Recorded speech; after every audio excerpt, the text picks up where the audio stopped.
Հայաստանի նկատմամբ Ադրբեջանի նկրտումների ցանկը մեծանում է։ Սահմանադրության փոփոխության եւ ԵԱՀԿ Մինսկի խմբի լուծարման պահանջները պարբերաբար հնչեցնելուց հետո պաշտոնական Բաքուն հիմա էլ Հայաստանի զինանշանից է դժգոհում, իբր դրանում առկային հարևանների հանդեպ տարածքային հավակնություններ։ Ադրբեջանի նախագահի օգնական Հիքմեթ Հաջիևը նաև հայտարարեց, որ Հայաստանում այլ պետությունների զորքերի ներկայությունն անընդունելի է, ակնարկելով ըստ ամենայնի ռուսական զորախմբին։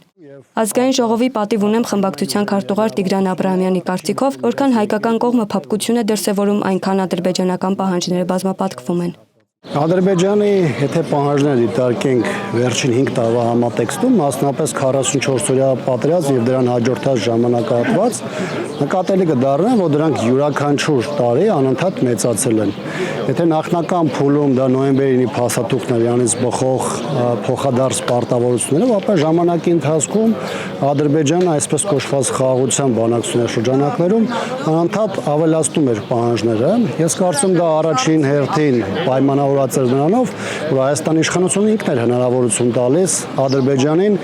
շանտաժի պահանջների ձևով խոսելու Հայաստանի հետ եւ այդ համատեքստում Հայաստանի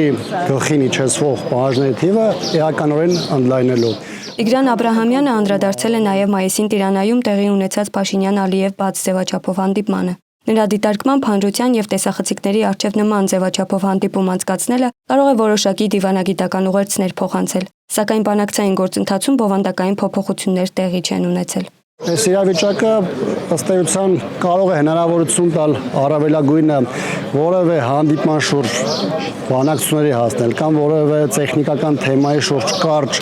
ոտքի վրա շփումներ ունենալ, բայց բովանդակային առումով սա որևէ իրավիճակ չի կարող փոխել։ Մայիսի 18-ից 21-ը Արցախի տարածքում անցկացվել են Իրանի եւ Ադրբեջանի զինված ուժերի համատեղ զորավարժություններ։ Անցած տարեվերջին համատեղ վարժանքի են անցկացրել նաև Իրանի եւ Հայաստանի զինված ուժերը։ Աբրահամյանի համոզմամբ այս զորավարժություններն ավելի շատ քաղաքական ուղերձներ են կրում, քան իրական ռազմական նպատակներ։ Դրանք ռազմական տեսանկյունից խորհրդանշական բնույթ ունեն եւ գործնական նշանակություն գրեթե չեն պարունակում, լինի Հայաստանի թե Ադրբեջանի դեպքում։ Հիմնականը եւ Հայաստանի եւ Իրանի